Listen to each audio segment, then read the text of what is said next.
Starting with the 2015 edition of the Aspen Leadership Gala, Aspen Institute Romania intends to bring recognition to activities and initiatives that Aspen Fellows and alumni put forward in creating social and civic change. Now I invite on stage Ms. Ioana Sandescu, co-founder of Project OI and Aspen Fellow 2016, nominee to the Social Action Prize, to say a few words about the project. Actually, I have the other co-founder, and this is very special because this project started at an event very similar to what we're celebrating today. So good evening, my name is Ioana Bauer, and I'm here together with Claudia Pedersen, my colleague and my fellow Aspen Young Leaders graduate. We were together in 2016, and basically that's where Project OI started. It came about with these two ideas that actually didn't know that they needed each other, and I think this is one of the things that happens in circumstances like this. It came about with a passion to do something for women in a community, to create a space for them to find their identity and to figure out where we come from as Romanian women. What are the crafts, what are the things that our ancestors passed on to us? And this idea met the idea of finding solutions, finding ways in which we can come alongside of women who have experienced trauma, be it the trauma of human trafficking or the trauma of domestic violence. So this is how Project OI started. And it came about through some of the sittings. Project OI means events sometimes. It means events in which we bring awareness to certain issues. We try to bring about the invisible. We try to talk about things that are of utmost importance, such as the fact that Romania is still the #1 source country for victims of human trafficking in the European Union. The fact that most of these victims are minors. These are kids, boys and girls, who are exploited for profit.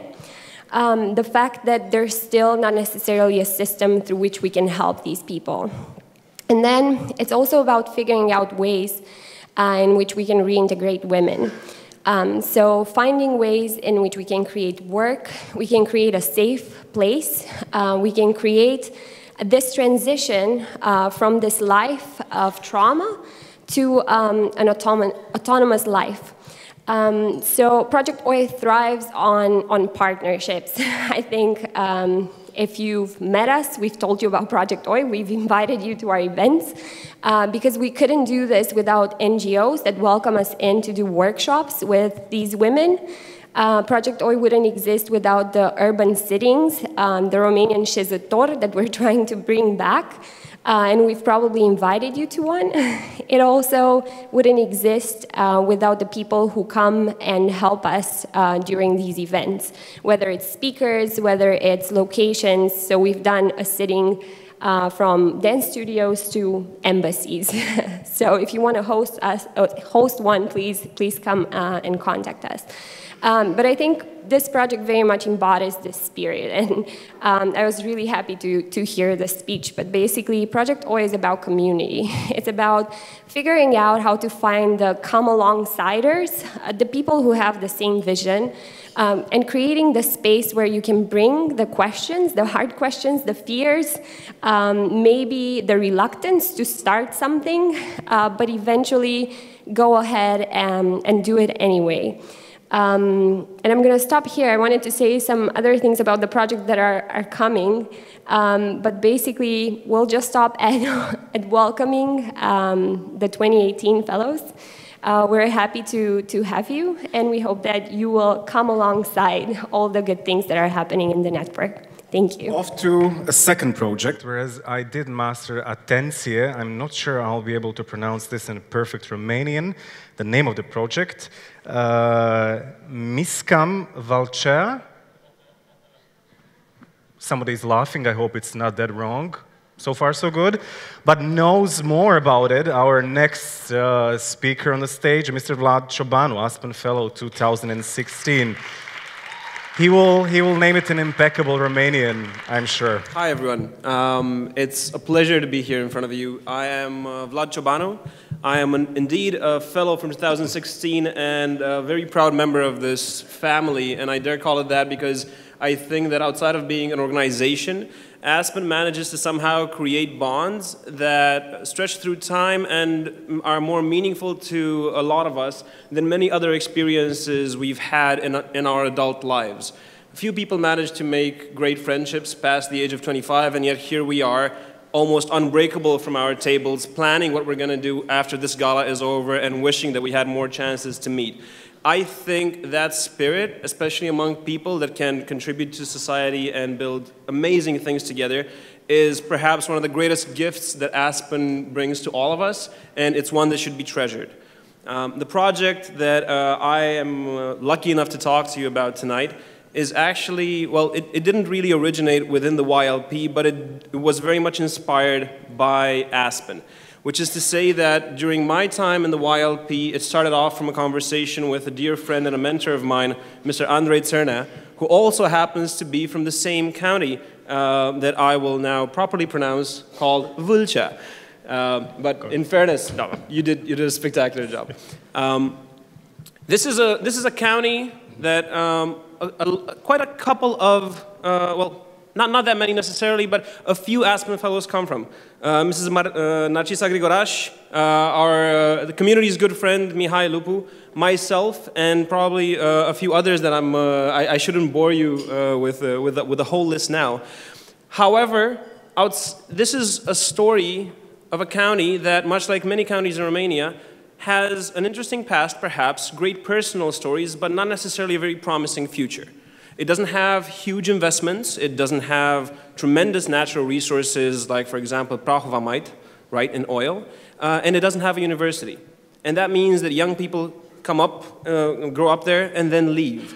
So there's a question for parts of Romania where not necessarily the most impoverished people live, certainly not the richest, but places that are often forgotten. There is a story to be said about small-town Romania, and I think that if Aspen gives anything to the world, it is definitely the promise that there is great value in each and every human being and that we should not miss out on the opportunity to see what exactly lies within the people that are often forgotten, not because they are too poor, but simply because prosperity has not moved there, and it is then their job to move towards prosperity, so they leave.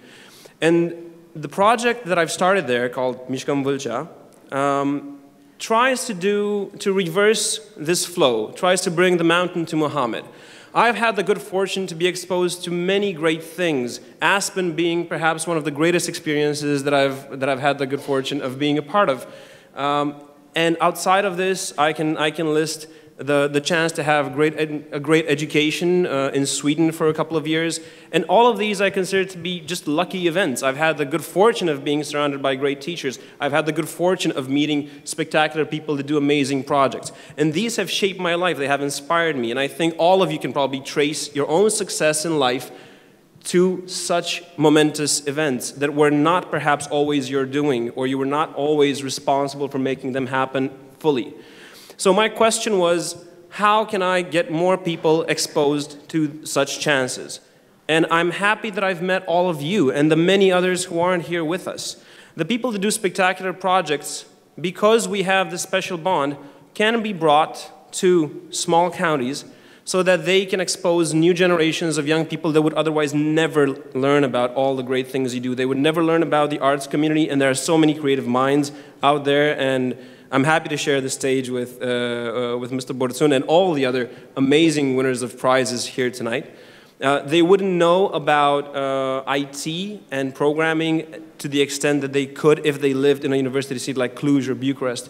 So the challenge is how to do this. So what I've started is a road where I try to create as many partnerships as possible and bring a large number of high-quality, life-changing products to this county and to the cities there where students congregate to try to expose a young generation that would otherwise not know about debate classes, would not know about pharmaceutical research, would not know about hackathons, unless somebody actually brings it to them. And if they would know at age 20, 30, and they would have such a lag in time behind getting a chance to do that.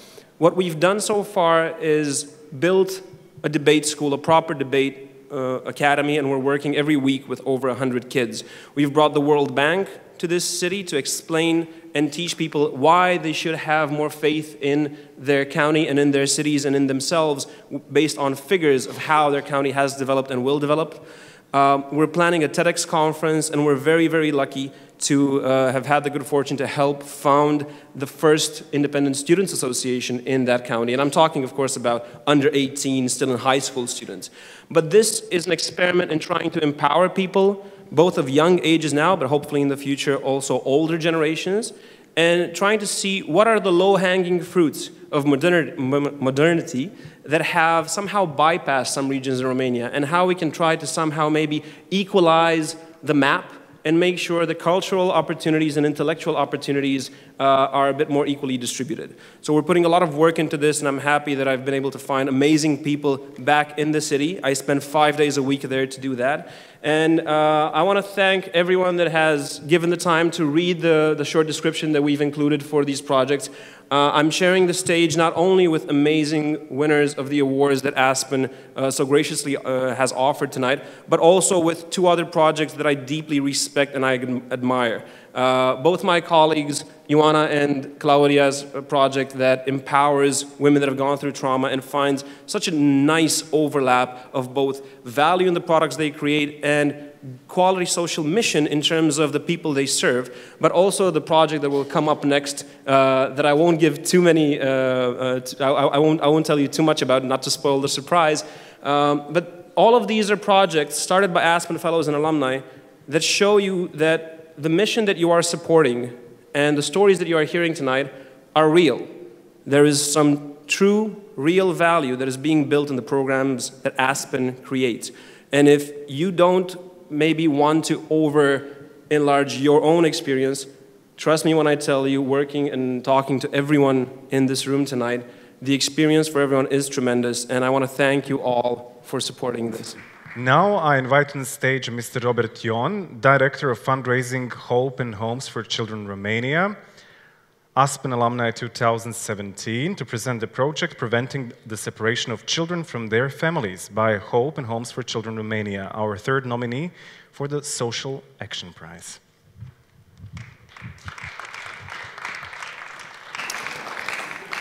Good evening. It's an honor to be here.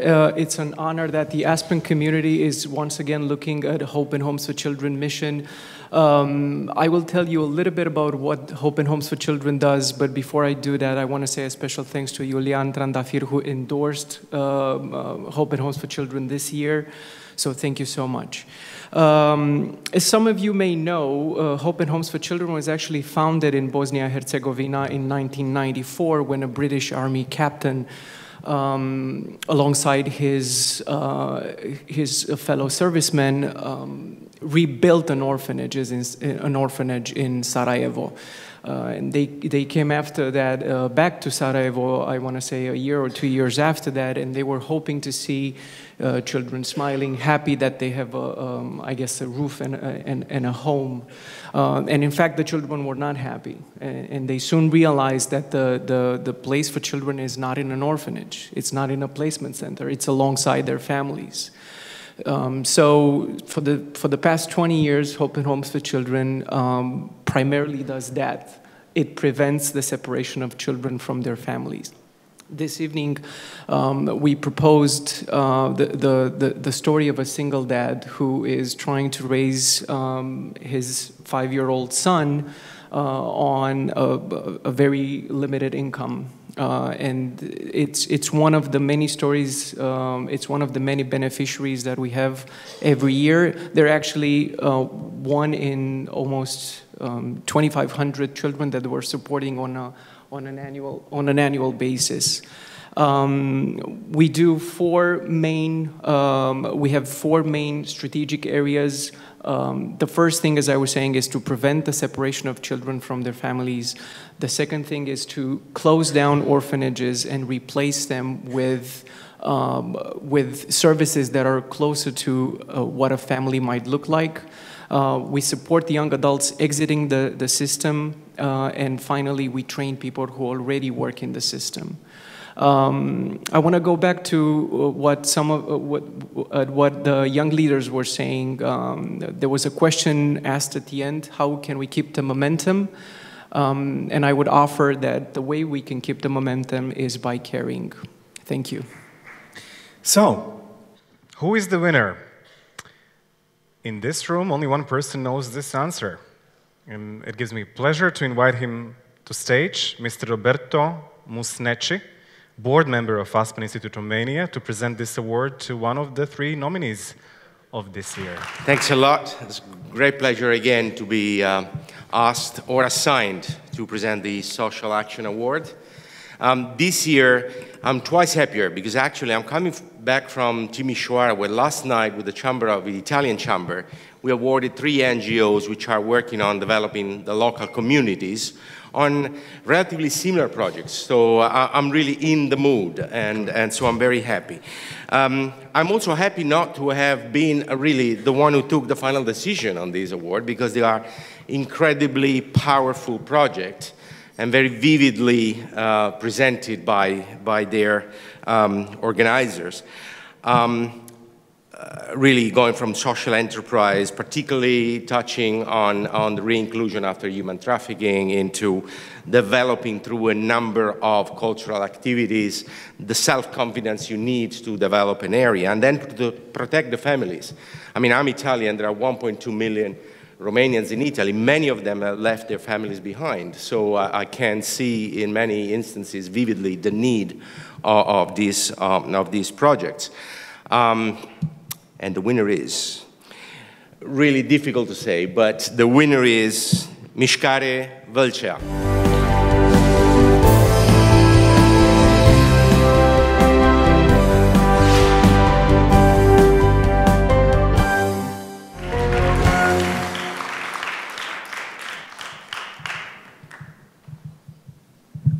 Wow.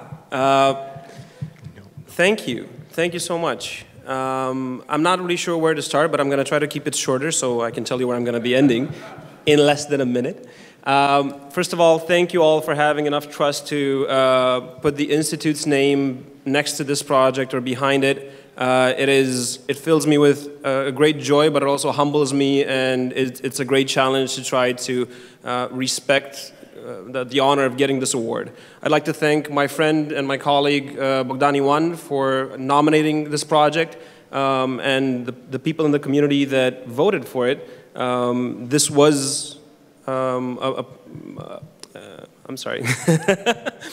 This award is given based on a community vote, so it means that people in the community voted for this project, which I find to be truly amazing. And I'm really grateful, and I thank you all for this. The main goal of this project really is to try to build better people by exposing them to the great things that each of you creates, with the vision that if you're exposed to many great things, there is this small but real chance that you will become a better person. And in trying times as we have now, hopefully even a better citizen, because we need more people to be more aware of the great things and the great promise that this life can bring. And I think in this room, there's a lot of people trying very, very hard to make sure that both their lives are great and held up to a great moral standard, but also the lives of others. Thank you all for inspiring me, and thank you for the great trust and the great privilege to be on the stage and receive this award. I look forward to seeing all of you in one form or another in Vâlcea County, and I think I can really say this now together with Aspen, împreună mișcăm Vâlcea. Mulțumesc frumos!